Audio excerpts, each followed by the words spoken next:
தங்கம் 1 gram 7000. இது நல்லா இருக்க. பிரீமியர் ஹவுசிங்ல பிளாட் வாங்கினா 50 gram gold free. Premier Housing and Properties in JJS Shakti Nagar, Sri Perambur Toll, very nearby. Premium villa plot 13 lakhs. Premier Housing in mega offer. ஒரு plot வாங்கினால் 50 grams gold free. மண்ணும் பொண்ணும் ஒரே இடத்துல விட்டுறாதீங்க. அழகிய தனி வீடுகள் 25 லட்சத்தில். அக்கம் பக்கத்துல வீடு, நாளைக்கே வீடு கட்டலாமே. ஷர்ட் புட்டுன்னு வாங்கி போடுங்க. 2-3 வருஷத்துல விலை டபுள் ஆயிடும்ல. ஹே ஹாய், எல்லாரும் எப்படி இருக்கீங்க? இன்னைக்கு நம்ம எங்கே வந்திருக்கோம் அப்படின்னா செங்கல்பட்டில் இருக்க சேப்பாட்டி அம்மன் கோயிலுக்கு தான் வந்திருக்கோம். இது வந்து 2 years ஒன்ஸ் தேர் திருவிழா நடக்கும். ஆனால் ஒரு 5 years தான் நடக்காமல் இருந்துச்சு. இந்த கோவிட் பீரியட் அப்படின்றதுனால 5 years எதுவுமே நடக்கல. ஸோ மறுபடியும் ரொம்ப கிராண்டாக வந்து செலிப்ரேட் பண்ணுறாங்க.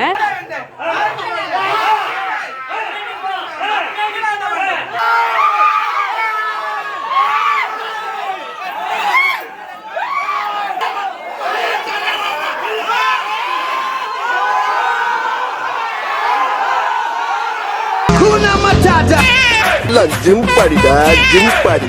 ஆம்ஸ் பாத்தியா? கோவில் குழண்டா ஊருக்கு அழகு அப்படின்னு சும்மாவா சொன்னாங்க? அதே மாதிரி இங்கே சேப்பாட்டி அம்மன் கோயில் எல்லை கோயில்னு சொல்கிறாங்க. இது எங்கே லொக்கேஷன் இருக்குது அப்படின்னு பார்த்தீங்கன்னா எஸ்ஆர்கே தியேட்டருக்கு ஆப்போசிட்டில் ஒரு ஸ்ட்ரீட் ஒன்று போகும். அந்த ஸ்ட்ரீட் நேம் பார்த்தீங்கன்னா பெரிய நத்தம் கைலாசநாதர் கோவில் ஸ்ட்ரீட் அப்படின்னு சொல்லுவாங்க. பெரிய நத்தம் கைலாசநாதர் கோயில் தெருவில் எழுந்தருள் இருக்கும் ஏலூர் எல்லை காக்கும் காவல் தெய்வம் அருள்மிகு சேப்பாட்டி அம்மன் திருக்கோவில். இந்த ஃபெஸ்டிவல் ராப்பிரையார் அப்படின்னு சொல்லுவாங்க. வருஷம் வருஷம் இந்த கோவிலில் நடக்கும். ரொம்ப ஃபேமஸாகவும் இருக்கும். எப்படி நடத்துவாங்க அப்படின்னு பார்த்தீங்கன்னா 33 எல்லைக்கு உட்பட்ட கோவிலில் 3 வருஷத்துக்கு ஒரு முறை தான் இந்த தேர் திருவிழா நடைபெறும்னு சொல்கிறாங்க. இந்த கோவிலில் 2 அம்மன் இருக்காங்க. ஒன்று சேப்பாட்டி அம்மன், இன்னொன்று குளுந்தியம்மன். குளுந்தியம்மன் பார்த்தீங்க அப்படின்னா புது பஸ் ஸ்டாண்டுக்கு பேக் சைடில் இருக்காங்க. குளுந்தியம்மன் கோவிலில் இருந்து எடுத்துகிட்டு வர சீர்வரிசை எல்லாம் சேப்பாட்டி அம்மனுக்கு இன்னைக்கு நைட்டு கொண்டு வந்துடுவாங்க. அதுலேருந்து ஃபெஸ்டிவல் ஸ்டார்ட் ஆகும். இப்போ வந்து குளுந்தியம்மன் கோவிலேருந்து சீர்வரிசைலாம் வந்துட்டு இருக்கு. இப்போ வந்து எங்கள் சீர்வரிசைலாம் வந்ததுக்கப்புறம் பட்டாசுலாம் பயங்கரமாக வெடிச்சிட்டு இருக்காங்க. நான் பேசிட்டு கேட்கலன்னு கூட எனக்கு தெரியல. அது வந்ததுக்கப்புறம் ஃபெஸ்டிவல் ஸ்டார்ட் ஆகிடும்.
இன்னைக்கு நைட்டு தான் அம்மன் வீதி உலா வராங்க. எப்போவுமே வந்து கும்பம் கலைத்தல் ஜேஎஸ்பி ஆப்போசிட் தான் நடக்கும். இந்த வருஷம் அது நடக்கலை. ஏன்னா தேர் திருவிழா நடந்ததுக்கப்புறம் நடத்தலாம் அப்படின்னு பிளான் பண்ணியிருக்காங்க. தேர் திருவிழா வந்து பார்த்திங்கன்னா சனிக்கிழமை நடக்குது. கும்பம் கலைத்தல் வந்து ஞாயிற்றுக்கிழமை காலையில் நடக்குது. நாங்களும் ரொம்ப பெருசாக நடக்கணும்னு எதிர்பார்க்குறோம். நீங்கள் எல்லோரும் கும்பம் கலைத்தலுக்கு கண்டிப்பாக வந்துடுவீங்கன்னு நான் நம்புகிறேன்.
மலைப்பாறை மாதிரி இல்லாத